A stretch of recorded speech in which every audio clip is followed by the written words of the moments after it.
day 12 of my challenge. I'm trying to reach the rating of 2000 before the end of the year, and today the games are lots of fun. I think they are the shortest games of this entire series. Enjoy. Let's go. Okay, e4 and e5. This is one of the most played opening in the history of chess. From beginner to intermediate player to grandmasters to Magnus Carlsen, Hikaru Nakamura. So I'm today starting to play a different opening, which is the Ruy Lopez. I'm attacking the knight that is protecting this little pawn. Now this pawn would be hanging, but don't you dare taking because this bishop is hanging. So we have a choice. Should we move this bishop away that is under attack? Should we protect it? Or should we trade this knight? And I think the best way is to trade this knight, because now the pawn has to take back. Black is left with 2 pawns doubled in the center of the board. And we are going to castle, and then to play c3, and then to play d4. That's a smart move. The bishop is now under attack. I need to move that bishop one more time, but I'm not sure if this is a smart move. Every time they go out with the queen too early, I'm not impressed. No. Now, I keep my bishop there because I want to have this pawn pinned. And then I could keep going with moves like c3, attacking this pawn. The idea is that if the pawn takes, then I take back with the knight. And then I'm going to go with the 2 very nice little pony in the center of the board. Now, this pawn is attacking this bishop. I could simply move the bishop there, but I also have to consider another move, which is this one, f4. I'm attacking the queen, and the queen cannot go there, cannot go there, cannot go there, cannot go there, cannot go there. The queen has this square, though. Oops, I always do that. See the board, right? Yes. And so the queen can go there, and if the queen goes there, then I have to move this bishop back anyway, and then there is this discovery check. So we don't play f4, we go with the bishop back. But imagine if I could play f4 and the queen would have to move back like this, then I could just win a pawn. This move makes sense. I will play c3 no matter what, because if they take, I'm going to play d4. Maybe I'm going to play d4 even without taking. Now d6 is played. And maybe play d3 simply. Simply d3 saying to the queen, bye. There is also another move that is e5. The more I look at that move, the more I like it. I'm gonna play this. The idea is that I'm threatening queen f3, which is... Oh, man. I think they had bishop there, which was threatening me. That was super strong. Now this is a mistake. Because I can play this, but I can also play bishop takes the check. Maybe this is even stronger. Yes, I'm attacking the rook and I'm threatening to take on f7. This is really strong, really strong. I like it, but I think I might have done a big blunder there, e5, because there was bishop there. And this is a mate threat. I don't have this move. I don't have the check. Maybe I should have played first the move d3 and then the move e5. Maybe. Or maybe just not at all. Anyway, luckily for us, the tactic works. But that's a reminder. Mind your tactics, because you can be lost without even realizing why. Okay, I think we take here. Check. King has to move there. And now we have this check, but the bishop covers. We also can play this move. We can also take here. Okay, let's take once here. There we go. I always need to make sure that we are not getting mated. Oh, wow. They are not moving this bishop, but they are moving the knight away. But cannot I give this check now and then take here? I see that there could be a very strong bishop b7, which would leave me with lots of problems. So I play first e3, finally. Hey, that's a check. That's not good. I think this game is not gonna last long. Yeah, it was a good idea, but my opponent is just playing way too fast. When you play 10 minutes game, mind your time. Did you notice that I'm dressed like Winnie today? By the way, this was a huge mistake, guys. Bishop here is basically winning. I have to play f3, then they play d3, king goes there, and they win a pawn. They are a pawn up, and with a huge attack going on. This is not fun at all. And also, look my pieces. Man, they are dead inside. That's not fun. D-take e5 was a huge blunder. Queen f3 is now the best move. And white is about to be winning. So it was really a nice move if bishop b7 is not working. But that move was possible. Okay, that was quick. We have a second game. Again, the white pieces. I always get the white pieces. I don't know why. Let's go with the knight here, attacking this pawn. And then we play again the Ruy Lopez. So we make this video how to master the Ruy Lopez. Now d6, this is the old Steinitz or the Philidor defense, kind of. Okay, so the Steinitz defense, I think that's how it's called. Here, I'm attacking the knight that was protecting the pawn. That's why my opponent protected one more time. Now, I think we will play in real style of the Spanish, so we go with castle. And then we are going to play the move c3 and d4. This is what a Spanish player loves to play. Because after the pawn takes, then you're ending up with the two pawns very strong in the middle of the board. That's why we keep going exactly with this pawn. And then you might be asking, but wait, if this pawn is here, where am I going to put this knight? Yes, that's a good question. We'll see that. Now, the knight is attacking this pawn, and we usually protect it with the rook. And you see that this square is good to be free, because we need it later on. Our next move is going to be d4. Black is probably going to play bishop e7 to then castle. Okay, g6 is actually a different idea, because the bishop wants to go in fianchetto. We play d4 no matter what. We are ready to fight for the center. And now taking is a mistake, guys. Usually you don't want to take there. No, maybe there was not really a way not to take. Actually, there should be always a way. I will show you in the analysis. I think bishop g7 should have been the move. Now I take back and look at my center. It's lovely. I'm going to develop the knight here. Now that this pawn is no longer there, my knight is going towards the most natural square on c3. That's great. And then my bishop is going here. I'm pinning this knight. Maybe I'm playing e5. That's not fun for my opponent. I mean, I might consider playing e5. In the previous game, I was completely lost after e5. So I will think one more time about this move. But now it looks really strong. Because if the knight moves away, I'm taking here with a check. And if this pawn pushes, I'm taking back. This knight has to move, but the knight cannot go there. If the knight goes there, I play h3. The knight has to go then back there. Okay, maybe this is possible. And then the king is going to castle, so we don't get such a huge advantage. But what about pushing? The pawn takes and we push forward, attacking this knight. Knight moves and then we take here. I love this. Let's go. I mean, we try for the second time e5. If e5 doesn't work, we write down this rule. Never play e5 in any situation. No, I'm kidding. But I think now should be working. A very good tip that I got by a very close grandmaster. Wait, a grandmaster very close to me.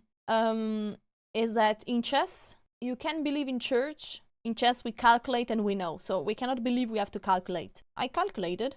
And now I calculate that I give a check and I won a pawn. Then I'm taking a second pawn, so I should win material. Actually, I know that I won material.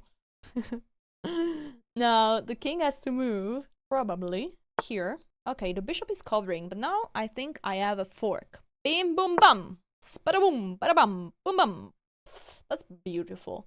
That's a fork. This knight is also pinned. This king is crying. They are doing a good job counterattacking this bishop. Now, I could simply take here, and then they take. But I could simply also move my bishop back, and this attack is still there. I want to calculate if there is any fun checkmate. So I take this, then I take here, the king takes. I go with the queen there. I mean, this is fun enough for me. I'll go there. You can take this bishop, no problem. Boom! Bada-boom! Bada-boom! I saw already that I'm taking the knight, worst case scenario. But best case scenario, I'm giving mate. So we do it. My problem is that I don't have pieces, basically, no? I could go with the knight here. I'm threatening mate. But then the knight goes there, protecting it. So we just snap this knight. And we have an extra piece. Plus, this king is really weak. So that was a huge success. e5, best move. Oh! Wait, they just blundered the rook. Man, this is going to be the quickest video. Okay, GG's. Yeah, good news, guys. e5 was the best move in this position. Last but not least, here we go. Sudi. We play e4, e5. Will we have another Spanish? No. We have a bishop opening, but it's fine. I usually like to go with the knight out and then to attack this pawn to bring the other knight out. And now, bang. I love this idea. This is called Noah Gambit, I think. We are sacrificing a piece, but we are going to take it back immediately because this is a nice little fork. Okay, and I've never seen this move to protect the bishop, honestly. I think we can just take here And once the queen takes, we have equal material, but I have the bishop pair. Now, as always, you don't have to go out with the queen too early. And we see here why. Just for your information, after d5, the best move for white is to play bishop d3, and after pawn takes, to take with the bishop. Like this, the material is equal, and you also have two bishops. White is also having two bishops. Queen e2 is not good because it allows me to take the bishop, plus the queen is exposed here. I can attack the queen with the bishop. The queen has to move one more time. I have two beautiful bishops here, and I'm enjoying my position. Also, f5 could be an idea at some point, but I think my next move after the queen moves is going to be bishop here, castle. Where do you think will they move the queen? The queen cannot go there, cannot go here, cannot go here. I mean, honestly, I think shouldn't go there because it's way too exposed, even if there is this pawn under attack. I think the queen should go back on e2. Solid. Oh, man. Why don't they listen to me? This allows me to develop one more time with tempo, attacking the queen.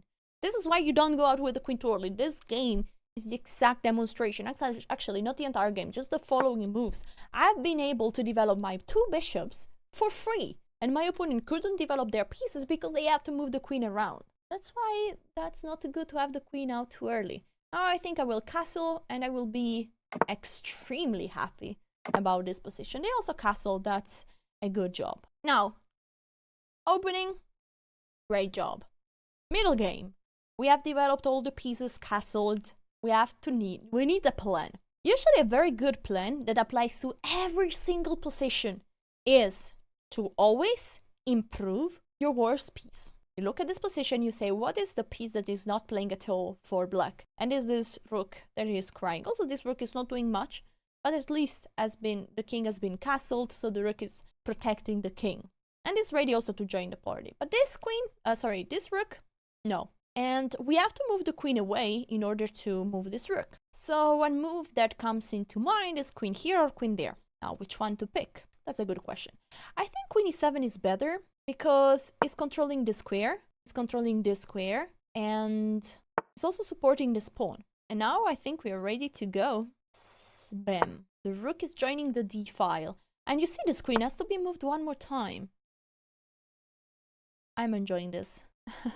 Because I could play even bishop here, attacking the queen. And the queen has to move again. The queen cannot go there, cannot go there. The queen could go there, but then I can have even f5 or bishop here. I'm getting mated. So not bishop there. So this, that, f5. The queen goes back here. Is f5 helping me? Because maybe we just play bishop there. I like this move. We are protecting a potential mate. We are protecting this pawn that was now attacked twice. And we are also ready to play this move, attacking the queen one more time. Also playing h6, attacking this knight, so the knight has to go back. I like this move. Very simple, but effective. Also, we don't want to trade the bishops. And you know why?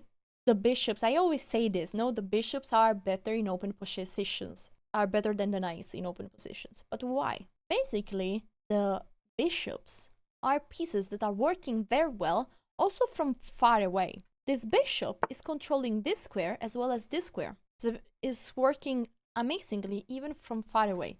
Instead, the knight is just controlling squares nearby, all those squares, right? For example, this knight, no? And so the knight is a slower piece and is doing very well when the position is blocked. Because the bishop, even if the bishop can control far away, the bishop will be blocked by the pawns, for example. Instead, the knight is jumping around pieces and is doing very well in close position. The bishop is not doing so well. So the knight went back. That's a great news for us. What to do? I think h6 could be a good idea. Also, rook there could be a great idea, but I like the move h6 because it's very simple but very effective. It avoids once forever a piece to go there. Also prepares a square for this bishop to go to land here safely.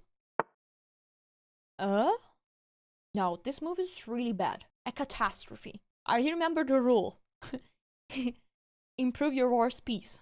This is like, make worst your best piece. This is the opposite of what you should do. This knight is now blocking this bishop from going out. Is allowing me access to this square for free. You might say, oh, there is a fork. Oh, there is a counter fork.